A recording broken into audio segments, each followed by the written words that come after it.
సైంటిస్టులు ఉన్నారండి, చాలా వింతైన వస్తువులు కనిపెడతారు. కానీ దేవుడు ఎవరి కోసం కనిపెడుతున్నాడటండి?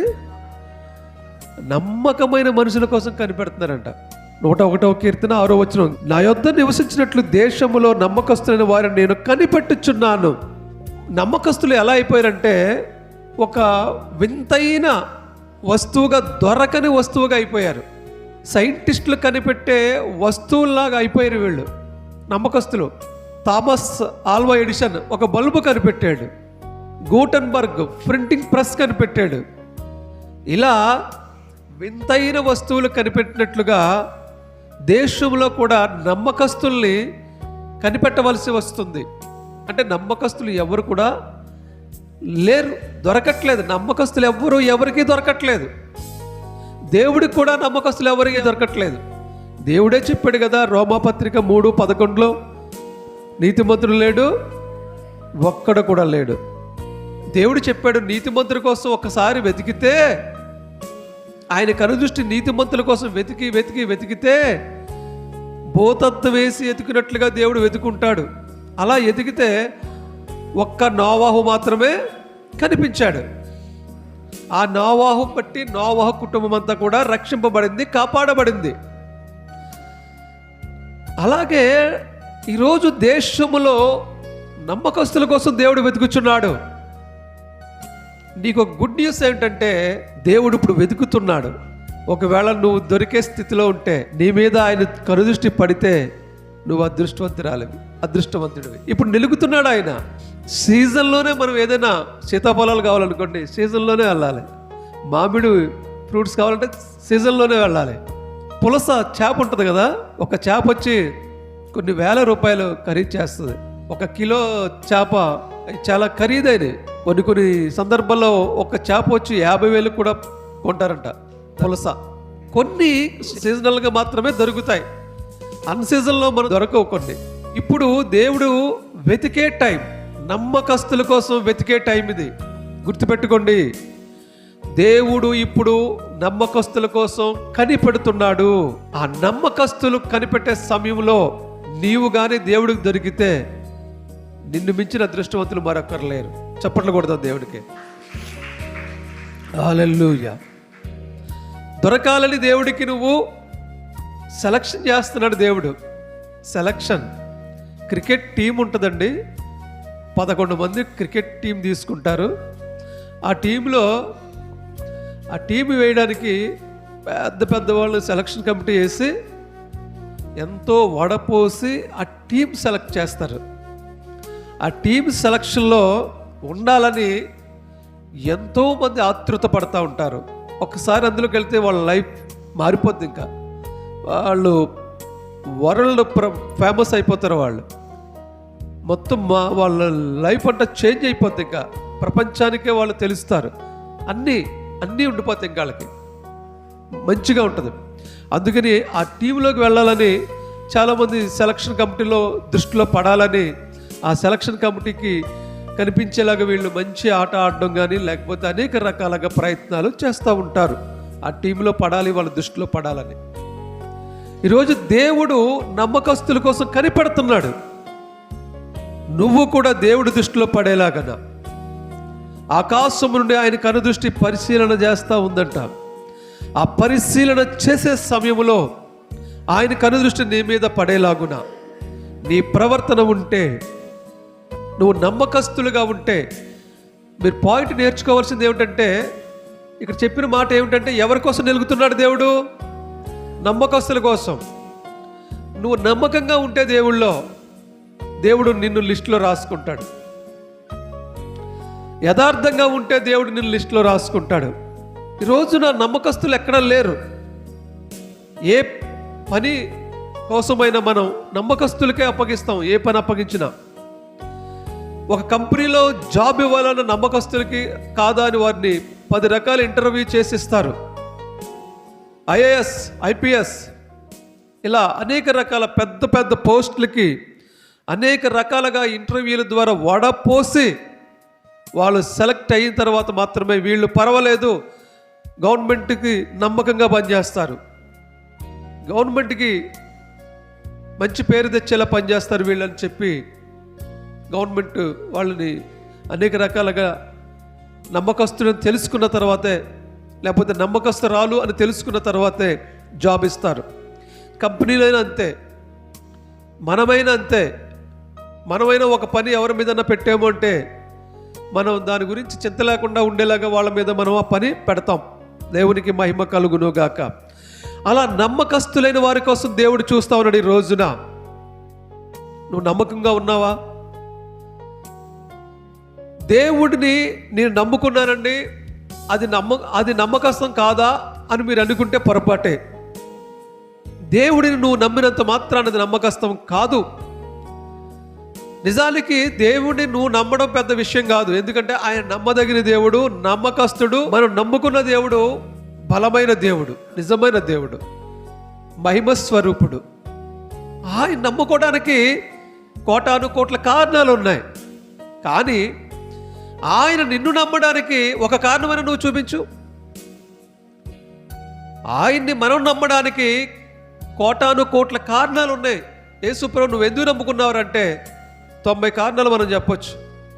కానీ యేసుప్రభు మనల్ని ఎందుకు నమ్మాలి అనడానికి ఒక కారణమైన మనం చూపించాలి దేవునికి. ఆ ఒక కారణము అయినా నువ్వు చూపించగలిగితే చాలా ధన్యురాలివి, ధన్యుడివి. కానీ ఒక కారణమైన నువ్వు నీలో లేనప్పటికీ కూడా దేవుడు నిన్ను నమ్మి తన బిడ్డగా స్వీకరించాడు కదా, అది దేవుని యొక్క ప్రేమ. దేవుడు చెప్తున్నాడు, ఆయన స్వీకరించాడు మంచిదే, ఆయన మందలోనికి మనకు చోటిచ్చాడు మంచిదే, ఆయన కుటుంబంలోనికి మనల్ని ఆహ్వానించాడు మంచిదే, జీసస్ ఫ్యామిలీలోనికి మనల్ని ఆహ్వానించాడు, యేసయ్య ఫ్యామిలీకి మనల్ని ఆహ్వానించాడు. మరి లోపలికి వచ్చేసాం. మరి ఇప్పుడు ఆయన ఏం చేస్తున్నాడంటే వచ్చిన వారు అందరిలో ఎవరు నమ్మకస్తుడో చూస్తున్నాడు. ఎందుకంటే నమ్మకస్తులు అయిన వారి చేతిలోనే మనం ఏదైనా విలువైంది పెడతాం. ఒక బంగారం, ఒక 10 కాసులు బంగారం దాయమ్మ, నేను కొద్ది రోజులు బయటికి వెళ్తున్నాను, ఇంట్లో ఉంటే దొంగలు పట్టిపోతారు, బ్యాంకులో పెడితేనేమో సమయం రాదు, నీ ఇంట్లో ఉంచమ్మా అని చెప్పి నీకు ఇచ్చారనుకోండి, నమ్మకస్తులకైతేనే ఇస్తాం, లేకపోతే ఇవ్వం. ఎందుకంటే లోపల బయటికి వెళ్ళిన తర్వాత రకరకాలుగా మోసాలు చేసేవాళ్ళు ఉన్నారు. కొంతమంది నువ్వెప్పుడు ఇచ్చావు నాకు అనేవాళ్ళు ఉంటారు. కొంతమంది అదే బంగారాన్ని రోల్డ్ గోల్డ్ బంగారం సేమ్ చేంజ్ చేసేసే, నువ్వు ఇదే ఇచ్చావు నాకు, రోల్డ్ గోల్డ్ ఇచ్చావు, బంగారం కాదు నువ్వు ఇచ్చింది ఇదే అని ఇచ్చిన వాళ్ళు కూడా ఉన్నారు. ఇలాంటి వాళ్ళు చాలామంది ఉంటారు మోసాలు చేయడానికి. కాబట్టి మనం ఎవరైనా ఒక విలువైన వస్తువు ఎవరి చేతిలో పెట్టాలి అంటే నమ్మకస్తులని వాళ్ళ చేతిలో పెడతాం. మరి దేవుడిచ్చే ఆశీర్వాదాలు కానీ, దేవుడిచ్చే మహాభాగ్యం కానీ మన చేతిలో పెట్టాలంటే మనం ఎంత నమ్మకస్తులుగా ఉండాలో ఒక్కసారి ఆలోచన చేయండి. ఈ 101వ కీర్తన రాసింది దావీదు గారు. మనం ఇప్పుడు 101వ కీర్తన చదువుకున్నాం కదా, మొదటి వచనం నుండి 6 వచనం వరకు మనం చదువుకున్న 101వ కీర్తనలో ఇది రాసింది దావీదు గారు. దావీదు గారు ఎంత నమ్మకస్తుడండి. ఆయన నమ్మకత్వం ఏమిటంటే ఆయన పని చేసుకుంటూ పోయేవాడు, దేవుడు వెనకాల పోగేసుకుంటూ వచ్చేవాడు. అర్థమైందా మీకు?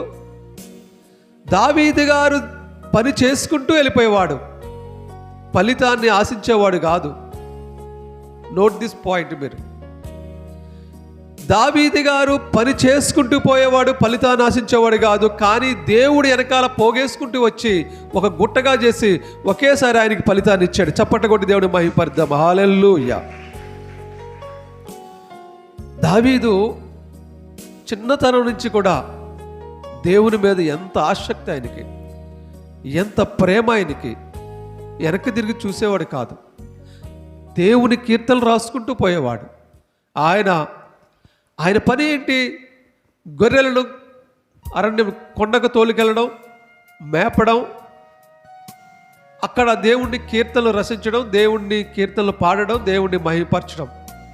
ఇదే ఆయన దినచర్య. ఆ మందను దేవుడే ఆశీర్వదిస్తాడు, మందను దేవుడే హెచ్చిస్తాడు.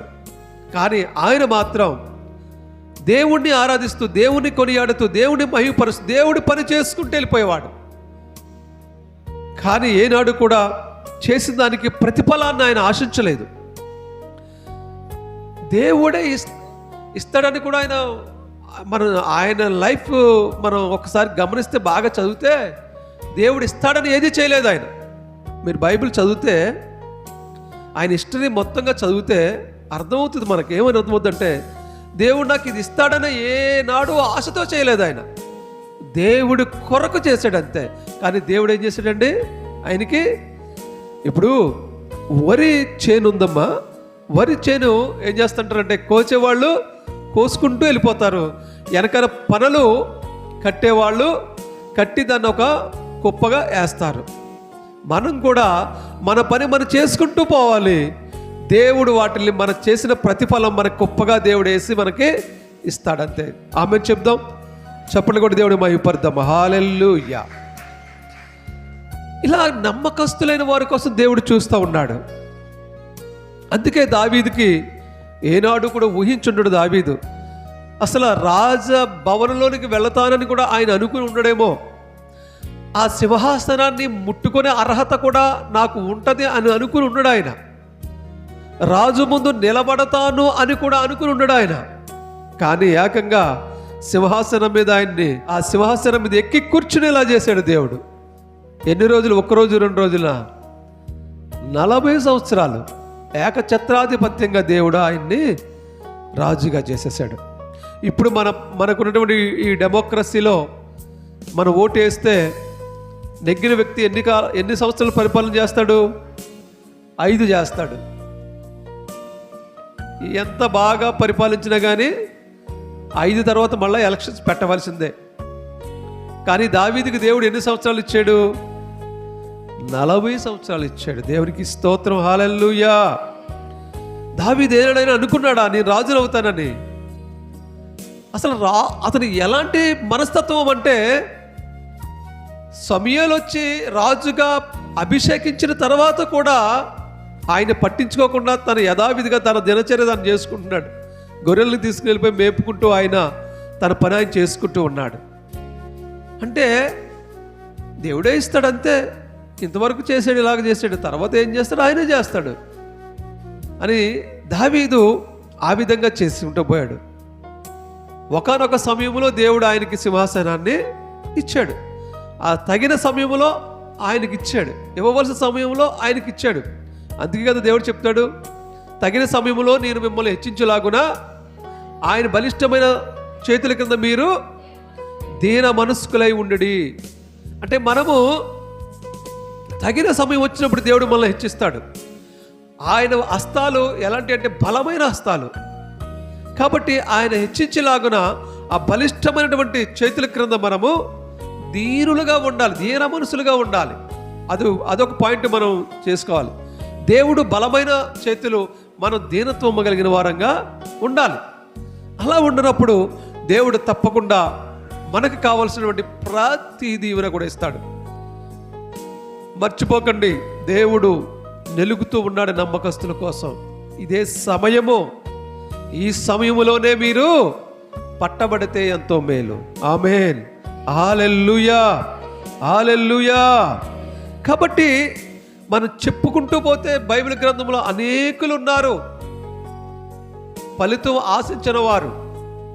సొలొమోను సంగతి మీకు తెలిసిందే.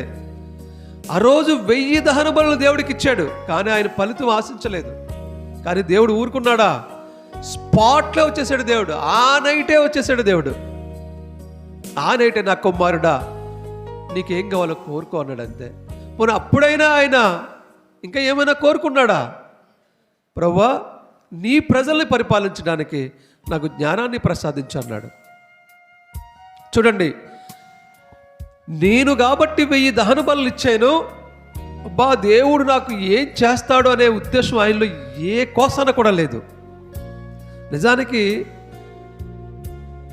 దహన బలులు ఇవ్వాలంటే ఎన్ని ఇస్తారు? మామూలుగా 1 2 ఇస్తారు. డబ్బులున్న వాళ్ళు అయితే ఎద్దుల్ని, కోడెదోళ్ళని, గొర్రె పొట్టేళ్ళని దహన బలుగా ఇస్తారు. డబ్బులు లేని వాళ్ళు అయితే గువ్వ పిల్లలను, పావురపు పిల్లలను దహన బలుగా ఇస్తారు. అవి 1 కానీ 2 కానీ 3 కానీ ఇస్తారు. పాప పరిహారార్థ బలి, దహన బలి, అపరాధ పరిహారార్థ బలి, ఇలా 2-3 కోణాలకు ఇస్తారు. కానీ సొలొమోనుకు ఉన్నటువంటి దేవుని మీద ఉన్నటువంటి ఆ తృష్ణ, ఆ యొక్క భక్తి ఎంతంటే 1000 దహన బలు ఇచ్చాడు. ఆ 1000 దహన బలు ఇచ్చి, నేను ఇన్ని బలు ఇచ్చేసాను కదా, దేవుడు నాకు ఏదో చేయాలని మాత్రం అతను ఆశించలేదు. కానీ దేవుడు ఊరికినే ఉండేవాడు ఎంత మాత్రం కూడా కాదు. మనం చేసే భక్తిని ఆయన ఊరికినే ఉంచుకోడు. మనం చేసే ప్రార్థన వృధా పోనివాడు. మనం ఇచ్చే కానుకలు ఆయన ఊరికినే ఉంచుకోడు. మనం ఏమిస్తామో సమయం ఇస్తుంటే ఆయన ఊరికినే ఉంచుకోడు. నువ్వు ఆయన కొరకు కష్టపడ్డా ఆయన ఊరికినే ఉంచుకోడు. తిరిగి నీకు నూరంతలుగా ప్రతిఫలము దేవుడు అనుగ్రహించేవాడు యేసుక్రీస్తు ప్రభువు. ఆమె చెప్తూ అందరూ కూడా ఈ రోజున సొలొమోను అలా ఇచ్చినందుకు గాను ఆ నైటే దేవుడు కొంతమందికి స్పాట్లో ఇస్తాడు, కొంతమందికి టైం తీసుకుంటాడు. దావీదుకి టైం తీసుకున్నాడు. అభిషేకించిన 20 సంవత్సరాలకి దేవుడు సింహాసనాన్ని ఇచ్చాడు. మీరు నోట్ చేసుకోవాలి. వెంటనే వచ్చేయలేదు. ఈరోజు అభిషేకించేసిన తర్వాత వెంటనే నేను రాజవస్త్రం ధరించేసుకుని నేను సౌలు స్థానంలో నేను సింహాసనం ఎక్కేస్తానంటే సౌలు ఏం చేస్తాడు తెలుసా? మామూలుగా ఉండదు. నువ్వేంటి రాజువా? నీ కుటుంబం నా దగ్గర జీతానికి పనిచేస్తున్నా తెలుసా విషయం నీకు? నీ అన్నలు 7 నా సైన్యంలో సైనికులుగా ఉన్నారు తెలుసా నీకు? ఆఫ్టర్ ఆల్ నీ కుటుంబం అంతా, నువ్వు నా సింహాసనం టచ్ చేయడానికి కూడా సరిపోవని ఖండించేస్తాడు. కోపంలో అతను ఏం చేసినా చేసేస్తాడు, చంపేసినా చంపేస్తాడు. కానీ మరి సౌలు దిగాలి కదా దావీదు ఎక్కాలంటే. అందుకని దేవుడు సమయం తీసుకున్నాడు. సౌలుని ఎక్కించింది దేవుడే. ఇశ్రాయేలీ ప్రజలకు మొట్టమొదటి రాజుగా ఎక్కించింది దేవుడే. మరి ఆ దేవుడే అతన్ని దింపి రాజుగా ఎక్కించడం కోసము అతను రాజుగా ఉండగానే దావీదును రాజుగా అభిషేకించేశాడు. ఈ విషయం సౌలుకు తెలిస్తే సౌలు దావీదుని చంపేస్తాడు. ఎందుకంటే రాజ్యాల కోసము యుద్ధాలు జరుగుతాయి, ప్రాణాలే తీసేసుకుంటారు. కొన్ని లక్షల ప్రాణాలు తీసేసుకుంటారు యుద్ధాలు రాజ్యం కోసం. అలాంటిది దావీదు ప్రాణం తీయడం సౌలుకి పెద్ద విశేషం కాదు. అతనికి తెలియకుండా దేవుడు సమూయేలు ప్రవక్త ద్వారా అభిషేకిస్తాడు. ఆ తర్వాత ఒకానొక టైం వచ్చినప్పుడు సౌలును సింహాసనాన్ని దావీదుకి ఇస్తాడు. ఇవ్వడమే కాకుండా 40 సంవత్సరాలు ఎదురు లేకుండా చేస్తాడు దేవుడు. అది దేవుని యొక్క ప్రణాళిక, దేవుని యొక్క ఉద్దేశము. కానీ సొలొమోనుకి దేవుడు అలా చేయలేదు, స్పాట్లో ఇచ్చాడు. ఈరోజు 1000 దహన బలులు అర్పించాడు దేవుడికి. ఆ నైటే దేవుడు స్వప్నమందు దేవుడు సొలొమోనుకి ప్రత్యక్షమై, నా కుమారుడు నీకు ఏం కావాలో కోరుకో, నేను నీకు ఇచ్చేస్తాను. ఆయన యొక్క యథార్థత, ఆయన యొక్క నమ్మకత్వం చూడండి. నేను ఇన్ని చేశాను కదా అని ఆయన ఏమీ ఊహించలేదు అనడానికి ఆయన కోరికే నిదర్శనం. నేను 1000 దహన బలులు ఇచ్చాను కదా అని దేవుడి దగ్గర నుంచి ఏమీ ఆశించకుండా ఉన్నాడు అనడానికి మనకు నిదర్శనం ఏమిటంటే ఆయన కోరిన కోరికే నిదర్శనం. దేవుడు వచ్చి వరం ఇస్తాను కోరుకోమన్నా కానీ ఏం కోరుకున్నాడంటే, ప్రభువా నీ ప్రజల్ని పరిపాలించడానికి నాకు జ్ఞానం కావాలి, జ్ఞానం కొద్దుగా ఉంది అన్నాడు. ఆ దేవుణ్ణి రెండోసారి తృప్తిపరచడం వల్ల సొలొమోను ఫస్ట్ టైము 1000 దహన బలులు ఇచ్చి తృప్తిపరిచాడు. సెకండ్ టైము తన మాట ద్వారా తృప్తిపరిచాడు. ఈరోజు నువ్వు ఎలా మాట్లాడుతున్నావు? నీ మాట కూడా దేవుడికి తృప్తికరంగా ఉండాలి. కొంతమంది చాలా అహంకారంగా మాట్లాడతారు, చాలా గర్వంగా మాట్లాడతారు, చాలా పొగరుగా మాట్లాడుతూ ఉంటారు. నీ పలుకు నిన్ను గురించి సాక్ష్యం ఇచ్చును అని పేతురు గారి గురించి చెప్తాడు అక్కడ.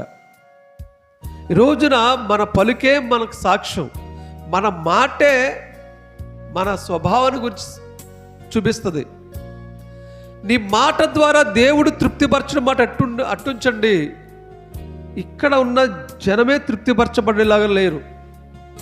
కాబట్టి ఫస్ట్ నీ మాట ద్వారా, నీ మాటను బట్టి నీ సహోదరులు తృప్తి పొందాలి. నీ సంఘస్థుల్లో ఉన్న సహోదరులు, లోకం మన తర్వాత చూద్దాం, ఫస్ట్ సంఘం గురించి మాట్లాడుతున్నాను నేను.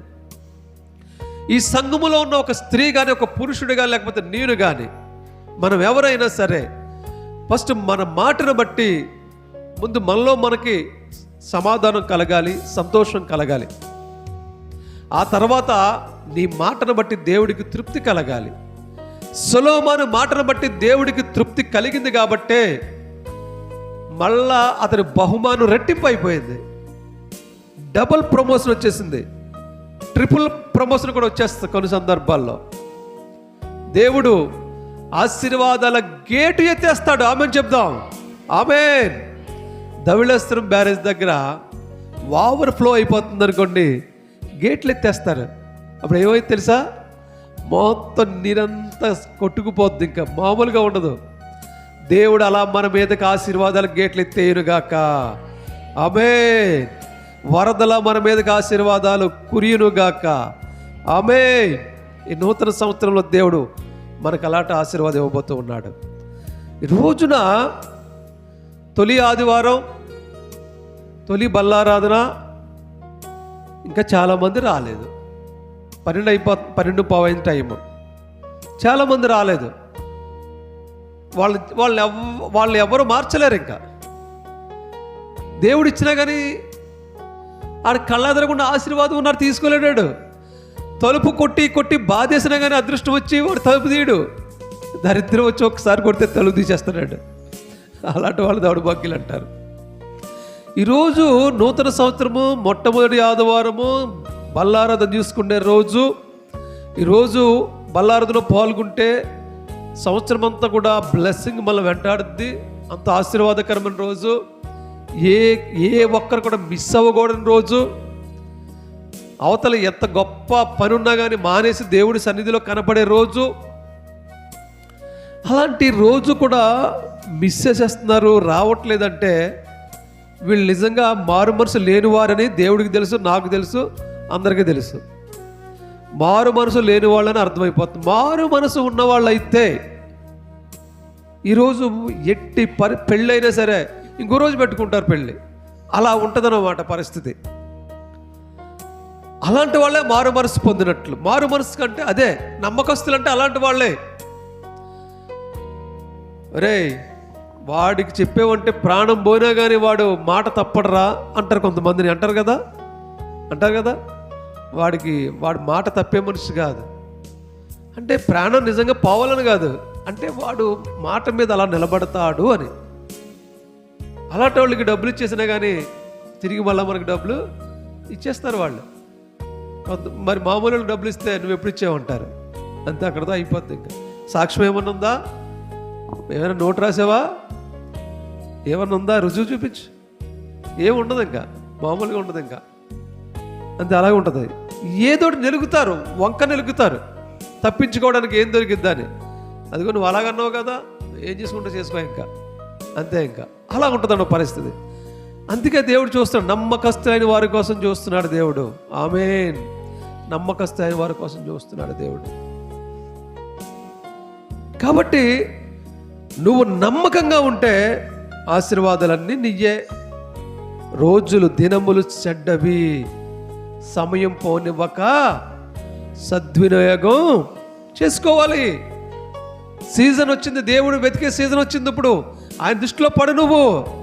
ప్రపంచవ్యాప్తంగా ఎక్కడ పరిస్థితులు బాగోలేదు. మొన్న 1వ తారీఖున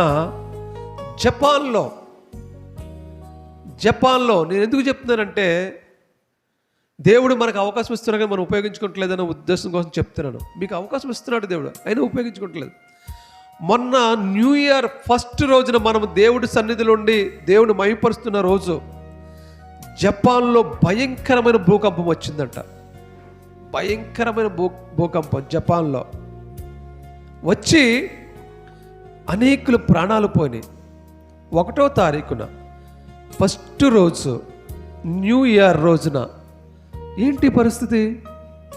ఎంత దారుణమైన పరిస్థితి చూడండి జపాన్లో. ఈరోజు మీకు తెలియదు, మొన్న 1వ తారీఖు పండగను చాలా దేశాలు జరుపుకోవడానికి కూడా వాళ్ళకి వీలు లేకుండా అయిపోయింది. మనకి ఇచ్చినట్టు అదృష్టం. ఎందుకండి, యెరూషలేములోనే, ఇజ్రాయేల్ దేశంలోనే, కానాను దేశంలోనే మొన్న క్రిస్మస్ చాలామంది జరుపుకోలేమనుకున్న పరిస్థితులు, న్యూ ఇయర్ జరుపుకోలేని పరిస్థితులు. ఎందుకో తెలుసా? అక్కడ భయంకరమైన యుద్ధం జరుగుతుంది. ఇప్పుడు ఎన్నో ప్రాణాలు పోతున్నాయి అక్కడ. అలాంటప్పుడు మేము కొంతమంది అన్నారంట, మేము ఎలా సంబరాలు చేసుకోగలం, న్యూ ఇయర్ ఎలా జరుపుకోగలం? ఎన్నో దేశాలు, రష్యా, ఉక్రెయిన్ యుద్ధం కారణంగా అక్కడ కూడా న్యూ ఇయర్ జరుపుకునేటువంటి సంతోషం వారికి ఉండకపోవచ్చు. అనేక దేశాల్లో, జపాన్లో అయితే ఇంకా సమస్య లేదు భూకంపం కారణంగా. కానీ నీకు నాకు మనందరికీ దేవుడు హ్యాపీగా జరుపుకునే భాగ్యం ఇచ్చాడు. మీకు తెలియట్లేదు దేవుని యొక్క ప్రేమ ఏంటో తెలియట్లేదు. మీకు ఇస్తుండే కొలది మీరు దేవుని నిర్లక్ష్యం చేస్తున్నారు. ఎందుకు దేవుడికి తెలియదా? అరే ఈరోజు 1వ తారీఖు అక్కడ భూకంపం రానిస్తే వాళ్ళందరూ చచ్చిపోతారు, ఏడుస్తారు, సంవత్సరం ఫస్ట్ రోజున దేవుడికి తెలియదా? మరి ఎందుకు అవకాశం, దేవుడు ఎందుకు అనుమతి ఇచ్చి ఉంటాడంటారు?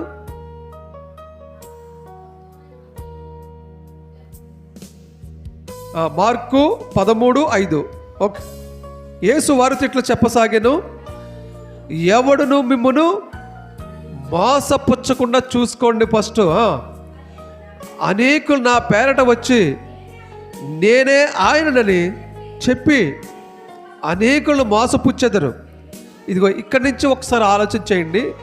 మీరు యుద్ధములను గూర్చియు యుద్ధ సమాచారములు గూర్చియు వినినప్పుడు కలవరపడకుడి. ఇవి జరగవలసి ఉన్నవి కానీ అంతము వెంటనే రాదు. జనము మీదికి జనమును, రాజ్యము మీదికి రాజ్యము లేచును. అక్కడక్కడ భూకంపములు కలుగును. Note this point. దేవుడు ఏం చెప్తున్నాడండి? అక్కడక్కడ భూకంపములు కలుగును, కరువులు వచ్చును. చాలు చాలా, మా దేవునికి మహిమ కలుగును గాక. దేవుడే ముందే చెప్పాడు, భూకంపాలు వస్తాయి, యుద్ధాలు వస్తాయి, యుద్ధ సమాచారాలు వస్తాయి, కరువులు వస్తాయి. దేవుడే చెప్పాడు. అంటే దేవుడు తెలియకుండా వస్తున్నాయేమో అవి వస్తున్నాయా? అక్కడ 1వ తారీఖున ఆయనకు తెలియదా? పాపం అందరూ 1వ తారీఖున అందరూ కూడా సంతోషంగా ఉండాలి, సంవత్సరం అంతా మేము సంతోషంగానే గడవాలని వాళ్ళకి అనిపించదా? మరి ఎందుకు అక్కడ వచ్చింది? ఆలోచన చేయండి. మనం ఎందుకు ఇక్కడ సురక్షితమైన ప్లేసులు మనల్ని దేవుడు పెట్టాడు? అనేకుల్ని పెట్టిన వాళ్ళందరూ గొప్పోళ్ళు కాదు, కష్టాల్లో పడిపోయిన వాళ్ళందరూ పాపాత్ములని కాదు. దేవుని యొక్క ప్రణాళిక అది. నిన్ను సురక్షితమైన ప్లేస్లో ఉంచాలనే దేవుని యొక్క ప్రణాళిక. దావీదుకి ఇస్తానన్న తర్వాత 20 సంవత్సరాలకు ఇచ్చాడు. అబ్రహాముకి సంతానం ఇస్తానన్న తర్వాత 25 సంవత్సరాలకు ఇచ్చాడు. సొలొమోనుకి ఆశీర్వాదం స్పాట్లో ఇచ్చాడు. అది దేవుడి చిత్తం. నువ్వు అది గమనించకుండా, ఉన్న అవకాశాన్ని కూడా ఉపయోగించుకోకుండా ఇష్టానుసారంగా దేవుడికి దూరంగా బ్రతుకుతూ ఉన్నారు చాలామంది. దేవుడికి దూరంగా పారిపోతూ ఉన్నారు చాలామంది. అసలు పని ఉందంటే దేవుడి మందిరానికి రారు. ఆ పని కంటే దేవుడి మందిరం ఎక్కువ కాదంటారు. నేను అంటాను, దేవుడి మందిరానికంటే మిగతా పని ఏది ఎక్కువ కాదు. అది ఏదంటే అవునవ్వండి, ఎంత గొప్పదంటే అవునవ్వండి. దేవుని మందిరానికి, దేవుని ఆరాధన కంటే ఆ పని నీకు ఏది ఎక్కువ కాదు. అక్కడ వాళ్ళు అంతగా ఎంజాయ్మెంట్ చేస్తున్న సమయంలో భూకంపం వచ్చింది. ఇప్పుడు ఏం చేయగలరు వాళ్ళు? ఏమైనా చేయగలరా వాళ్ళు? దేవుడు మనకు అవకాశం ఇచ్చాడు, ఉపయోగించుకోవాలి మనం. వాళ్ళకి అవకాశం లేదు, పోయింది. ఎంతోమంది న్యూ ఇయర్ జరుపుకోలేకపోయారు కొన్ని దేశాల్లో. దేవుడు వాళ్ళకి అవకాశం ఇవ్వలేదు, మనకిచ్చాడు. అందుని బట్టి దేవునికి స్తోత్రాలు చెల్లిస్తూ ఇచ్చినటువంటి అవకాశాన్ని మనం ఉపయోగించుకోవాలి. ఉపయోగించుకోకపోతే దేవుడు మళ్ళీ ఇంకొకసారి ఇవ్వడు. ఉపయోగించుకోవాలి. వచ్చిన అవకాశాన్ని మనం సద్వినియోగము చేసుకోవాలి. దేవునికి స్తోత్రం, హల్లెలూయా. కాబట్టి ఎవ్వరు కూడా సన్నిధికి మానేయడం అనేది ఈ నూతన సంవత్సరంలో జరగకూడదు. ఈ నూతన సంవత్సరంలో మీరు బలంగా తీసుకోవాల్సిన నిర్ణయం ఏమిటంటే, దేవుడు నమ్మకస్తుల కోసం కనిపెడతా ఉన్నాడు. మనం దొరకాలి దేవుడికి. నమ్మకస్తుల లిస్టులో నీ పేరుంటే ఈ లోకంలో ఆశీర్వాదాలన్నీ నీకు కుమ్మరించబడతాయి. దేవుడు నీ చేతిలో పెడతాడు ఆశీర్వాదాలని, విలువైన ఆశీర్వాదాన్ని నీ చేతిలో పెడతాడు. ఎందుకంటే నువ్వు నమ్మకంగా ఉన్నావు కాబట్టి. ఉంటే అంతేకాదు, మనం కూడా విలువైన వస్తువు నమ్మకస్తుల చేతిలోనే పెడతాం. అలాగే నమ్మకస్తుల కోసం దేవుడు చూస్తున్నాడు విలువైన వస్తువు, విలువైన ఆశీర్వాదం చేతిలో పెట్టడానికి. అలాంటి విలువైన ఆశీర్వాదం మన చేతులకు అందునుగాక. దేవుడి మాటలను దీవించి ఆశీర్వదించునుగాక.